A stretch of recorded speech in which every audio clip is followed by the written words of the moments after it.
Hello, everybody, and welcome back to the PB Political Podcast. We have a special episode today. I'm Eshan Pokhrel. My name's Cameron Cummings. And it's great to be back. It's good to be back. And today we're doing a special episode, a little out of the schedule, out of the election timeline thing we're doing with Boddicker, to talk about the UAW strike that was announced on Friday officially. The UAW, the United Auto Workers, one of the largest unions in the country, is on strike. They have over 150,000 members. Currently, only 13,000 are striking, as their plan is a little bit more of a add new plants to the list of strikers, picketers, as deal talks can't progress if they can't progress. And yeah, I mean, off the base, congratulations to them for sticking up, I guess we should say. And also, this has a lot of political ramifications. So, I mean, what do you think, Cameron? Welcome back. I mean, it's great to be back, obviously. It's been a minute. I think it's about like 13,000. From what I've seen, about 12,700-ish UAW workers are on strike. And it's impacting the three biggest ones. So it's Solaris, Ford, and General Motors. Those are the big three auto manufacturers, and obviously the big three being impacted by this strike. And it's also just interesting, completely separate, but I guess it's on the term of strikes, the writers and actors strike, which has been going on for like maybe 120 days. Yeah, that's been close, yeah. Yeah, it's been going on easily 4 months. 4 months, let's just say 4 months. About 120 days, 4 months has been going on, and now they're striking as well. Every time the UAW comes up, the writers and actors comes in as well, just by how long they've been going. And a lot of the mentality behind the writers and actors strike is we're just going to hold out until they run out of money, which also happened with some of that we talked to in the podcast. The Warrior Met with their strike, yeah. They just couldn't sustain the strike anymore. So that's when a lot of talks of how long can UAW and the union and all of them like maintain this? Like what's how far are they willing to go? And I hope they go far enough to where they can get the wages they deserved. Yeah, and I think unions are having a real big resurgence in the country over the last couple of years. I think it's post-COVID especially. You've seen a lot of retail unions. You've seen a lot of Amazon attempts, even here in Bessemer, 15 minutes away from me right now in Birmingham. Also in the New York plant in Amazon. Also in Starbucks. There's a lot of Alabama Starbucks actually that unionized. They actually closed a store in Birmingham that voted to unionize for performance issues, quote unquote. But outside of those, like more, we also have these these labor workers, mine workers, Warrior Met. Also UAW, actors, writers, directors, all of them. There's a lot of energy for more fair working conditions as we go into more of a technologically based, obviously with electric vehicles, the way Tesla runs with a little bit more of an automated workforce. It's a little different and obviously threatening to a lot of these workers. So we'll do a quick overview of where like the strike is at, and we're going to talk a little bit more about the political side of things, especially about how this could impact the 2024 election, regardless of who is the nominee or whatever. But off the bat, like we said, the big three are Stellantis, General Motors, and forgetting the last one. Who's the last one again? Ford. Ford, yeah, duh. Okay, yeah. So those three have been the main targets of the strike. The UAW is about like 80, 90 years old. It's one of the oldest unions in the country. Mm-hmm. The talks have not really went well. Stellantis started, and the union are starting to resume talks tomorrow or Monday. GM and Ford met over the weekend with UAW, but no great negotiations coming out of it. They actually rejected a 21% pay increase from Stellantis, I believe, which is, it just shows you how much power these workers have right now. Not just to the companies who are already trying to get back into the full swing of things, post-COVID production and everything, but also just at this moment, this might be bad for the economy, but this is the right move for the workers. I think they're realizing that, which is kind of a fascinating dichotomy we have right now in the economy. And it's going to be tough for President Biden to address, and we were talking about this right before, since President Biden's postured himself as, he said this multiple times, the quote-unquote most pro-union president in history. Union-friendly. Yeah, union-friendly, but also has been pushing on removing non-electric vehicles from the presidential fleet, from really just American life in general. It's kind of, he puts himself in a tough spot here. by being a very pro EV, climate change agenda kind of guy, but also a pro union president. And how do you think he's going to be able to manage that? Because this is probably the biggest strike of all of them going into 2024. Oh, most likely. Maybe the riders and UAW. Political ramifications. But yeah, how do you think he's going to go into 2024 trying to balance those two sides of the coin? And I guess before we even jump into that, I guess we need to give people a broader overview of what they even are wanting. I've seen a lot of like statistics and people like analyzing it, and what they're asking for is not super insane. Apart from raises, I know they said a certain percent. I know I have it in my notes somewhere, but I'm not trying to like scroll through and take too much time. Apart from obviously higher wages, they're just asking for like shorter work weeks, which isn't too insane. But it's not shorter work weeks for the entire company. It's shorter work weeks for each person. Like they don't have to work 6 days a week. They work 5, or instead of 7, they work 4, something along those lines. As well as the restoration of benefit pensions that they lost. When the big auto crash came, they gave up on their pensions to keep those companies afloat, with the promise of, hey, when we get back profitable and we can sustain ourselves, you're going to get your benefits and all that back. They never got it back. So they kind of feel like they got the rug pulled from under them, the wool pulled over their eyes. They've lost what they once had years ago. They don't have now. Obviously, with inflation and things rising, it's definitely becoming more prominent. And obviously, another thing they're really asking for is stronger job security. I know we're talking about President Biden removing trying to put all electric cars into the presidential fleet. They want stronger job security during the transition to electric vehicles, and the cessation or the end of 2-tier wages. They're trying to suggest also cutting the time required to reach the top pay levels from 8 years to 4 years. And obviously UAW at this point have made many key demands, and most, if not all of them, have been declined. So I guess with that, exposition dump I just threw out there, so a lot of people are more familiar with what's going on and the demands they're really asking for. How is this going to affect the presidency and the presidential election? Like you said, Biden's in a really tough position. You would either for the union and you support them. Now it's going to look like you're doubling back on EVs, and you're not, as EV friendly as you want it to be, or you stand by wanting to put more EV cars in the presidential fleet and trying to slowly make sure everyone get an EV car and making them more affordable and all that stuff. And now you stood up there and lied about being, the pro-union, or he said exact quote, but I can't remember. I think you remember, Eshan. I think it was most union-friendly. He said pro-union. He said union-friendly, yeah. The most union-friendly president in history. So he's in a really tight spot. Like, it's either can go one way or the other, and I don't know. And also, people running in the election are also, Democrat and Republican, are looking at how he's going to respond and how they should respond to that. Yeah, and it's been interesting just to see the governmental response. Like I said, we were talking about Biden, but also President Biden's already on his 3rd labor secretary.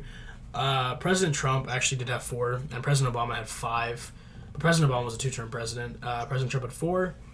The labor secretary position, Secretary of Labor, is kind of a high turnover. Marty Walsh, the former mayor of Boston, I believe, was the first or the second Secretary of Labor under President Biden. He resigned in March of 2023. Now it's Julie Su, who has not actually been confirmed by the Senate. She's still the acting Secretary of Labor.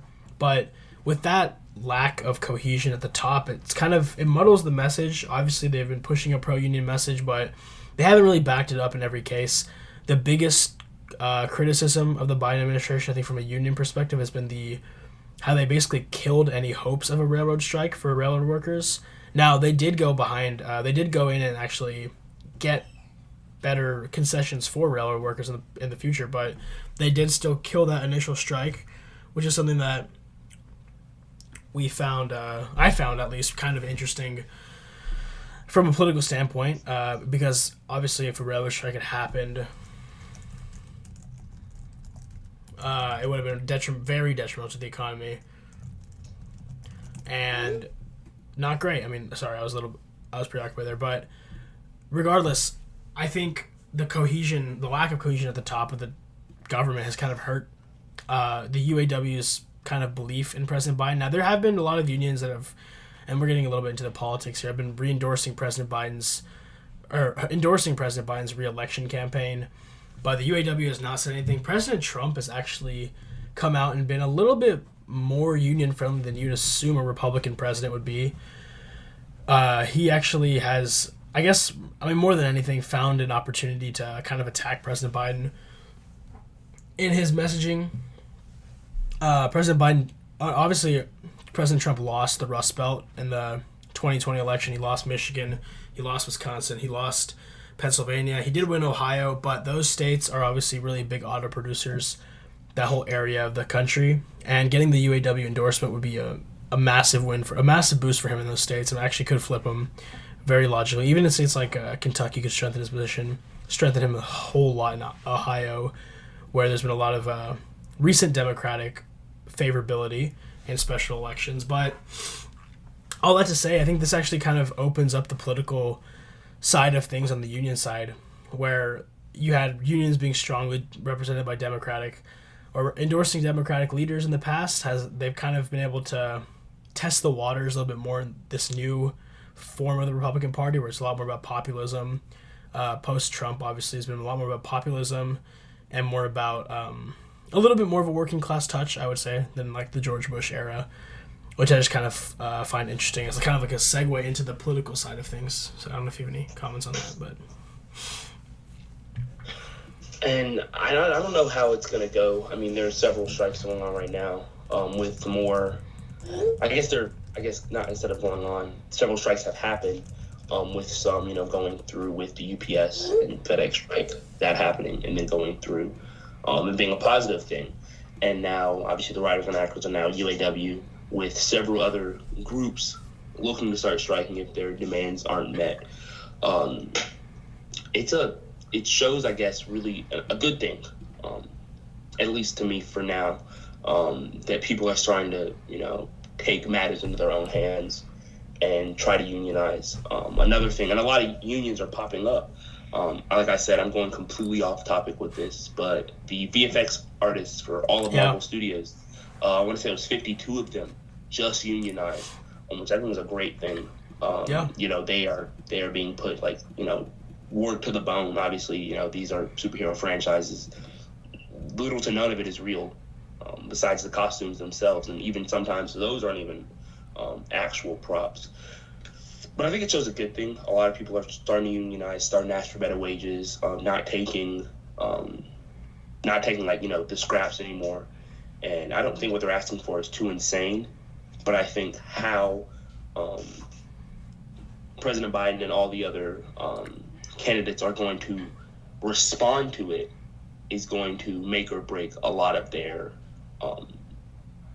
campaigns. Yeah, I think a lot of people could fall off by saying the wrong thing about one of these strikes and not being as supportive as people want them to be, or not as supportive as people want them to be.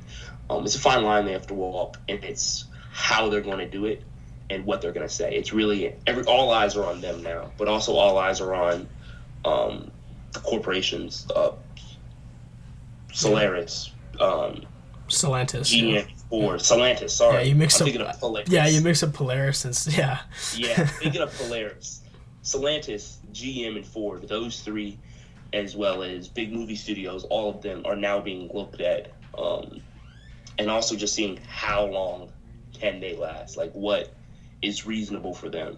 Yeah. So it's also really interesting. Yeah, I mean, one thing that's favored unions is public opinion has been shifting in their favor recently. People actually much more receptive to unions. I completely forgot to mention UPS. How UPS got so many they basically got everything they asked for in their strike, because that's a huge sector of the economy that would have went to bust if they hadn't found a deal. So they got as much. They had all the power in that situation. They knew it. They utilized it as they should be able to. Again, politically, I mean, I think with the popular sentiment of unions, the president of the UAW, Sean Fain, who has been it's a really big reason that this strike is going the way it is in their favor, because he's been much more aggressive. He's the first democratically elected UAW president, I believe, in a long time, maybe ever. But he's been a lot more aggressive than past UAW presidents, and he hasn't been afraid to take this to a strike. And I think we would tip our caps to him. But also, he said that he just does not really want to endorse President Trump. I think, again, I mentioned it with the UAW endorsement, especially if the strike is ongoing into 2024, which I feel like if they've been like planning a strike, it's been rumbled for a while. If they're at this stage, they probably won't find a deal pretty quickly. They're probably gonna. It'll probably take a while to get this deal done. So I think it's very possible 2024. This rolls into 2024. What I'm excited to see, and as the next debate, I'm sure it'll be brought up, and I wish, if only, that the next debate was in Milwaukee, like the next Republican debate. The first one was in Milwaukee. If the next one here next week, in about a week, was in Milwaukee, then every candidate would have to have answered on how they would have, either sided with unions, sided with the companies, and that would have been a very telling moment for the Republican candidates that aren't President Trump, who will not be at that debate, as we understand it. But for the other 5, I believe that'll be there. I believe it'll be DeSantis, Ramaswamy, Haley, Scott, and Burgum and Christie. So 6 others. How they will answer will be big, and I'm sure it'll be asked. But moving forward into more political stuff, how do you see? Where do you think the advantage lies here, party wise? Because we don't know the nominees yet. It's although it's likely President Biden and President Trump are headed for a rematch. Where do you think? Who do you think has the most to gain here on the electoral stage? Most to gain, anyone except Ramaswamy.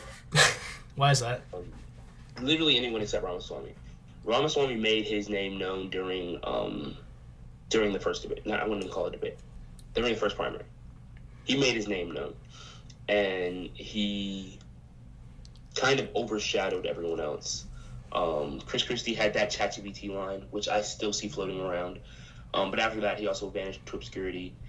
Pretty much everyone else had lines that they said in key moments, but they were also against Ramaswamy. So everything they said was kind of revolved around him. If they can stand up and say something big and make a splash of their own, anyone else has something to gain. Ramaswamy has his name known. I've seen that man on TikTok. The comments are probably some of the funniest things I have seen. It's just, I didn't know he's on TikTok. That's crazy. I don't have TikTok. Yeah.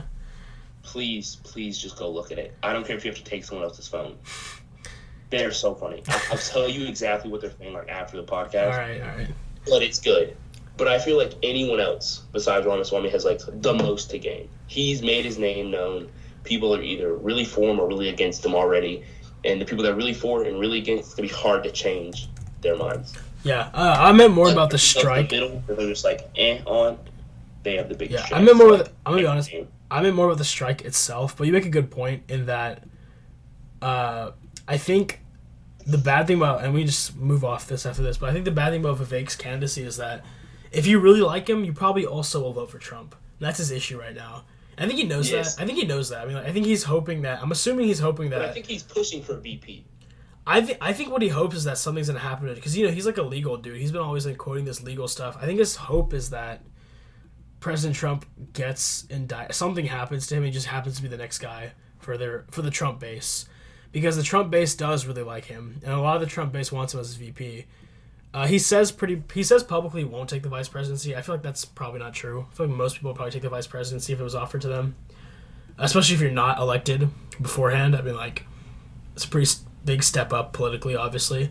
I mean, it's the biggest step up you could get other than president. But yeah, I don't know. I meant more about more of a macro view of the party, Democrat, Republican. Who do you think benefits more from a UAW strike in 2024? Okay, that's on me. I heard you wrong, but I think it was still an interesting talking point. I think so, and we'll do a debate preview next week, so we'll get to expand on that more with Boddicker and us. Yeah. I guess Democrat or Republican. Probably the Democrats. Why do you think so? It'll give.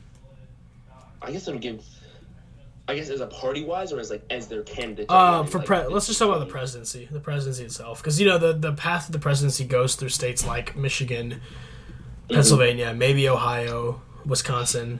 Man, I'm still gonna say Democrats. I think it would benefit them best if President Biden really handles this well, and the Democratic Party can like jump on it and get, you know, states like Milwaukee, Michigan, all of them on board with them, like saying, hey, Biden wasn't lying to us. He is a union-friendly president. He's going to protect our jobs with more EV cars coming. He got us the raises we needed, this, that, and the third. It'll be the boost he really needs. And it'll give the Democratic Party, like, this is our guy we're running with, you know? Yeah. Because they're still up in the air with him. Yeah, that's what people... really is someone to, like, come in and stand in his spot. But if he can, like, slam dunk it, they're going to be like, this is our guy. We're rocking with Biden because Biden's rocking with us. Yeah, there's been a lot of people actually coming out. I feel like it's been kind of a trend where you're seeing a little bit more questions about Biden being the nominee, which is, I'm assuming is kind of prepared. We're not foolish to say everybody's just starting to think about this now. It's probably something they've been preparing, and I don't know what happened to make that happen. Well, there's been a lot of things you could see in President Biden's. A lot of it has been people are like.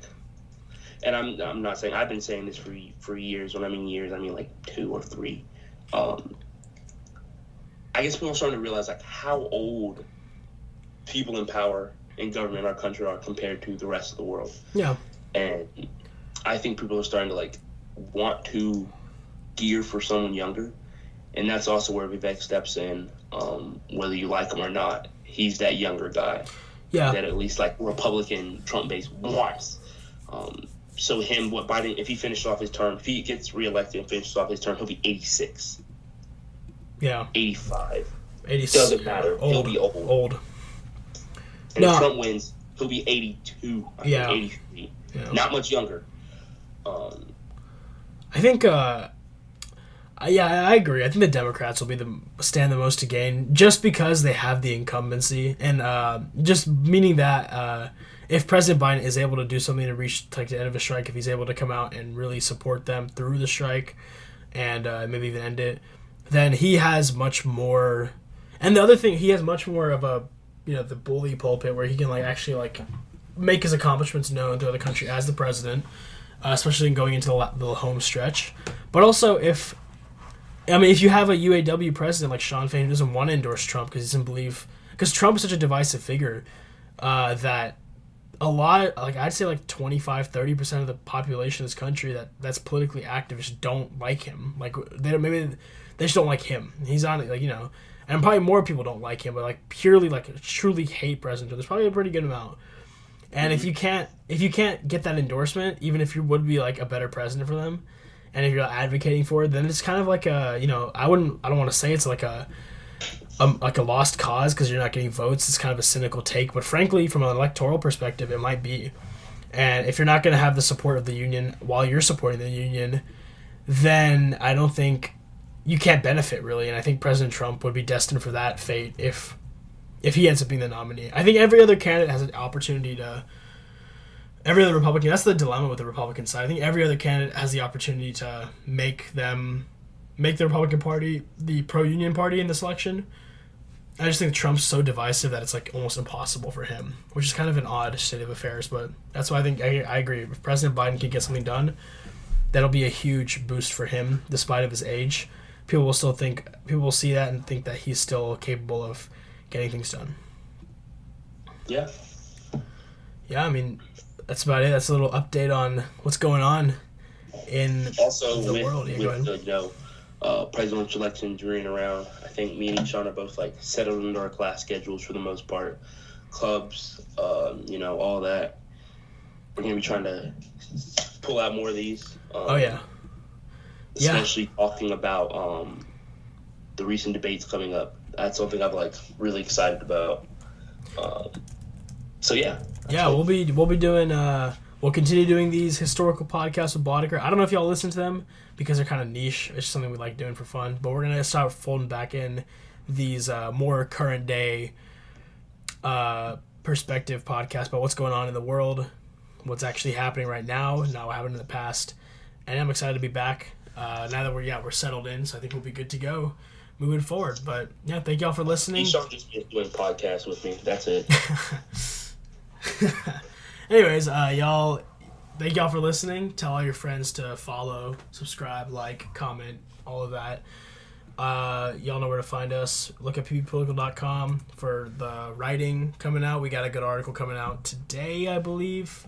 Today being tomorrow, Monday, about agriculture, and a lot. It's an interesting topic. I don't want to do it an injustice, but yeah. Thank y'all for listening. I'm Eshan Pokhrel. My name's Cameron Cummings. And goodbye.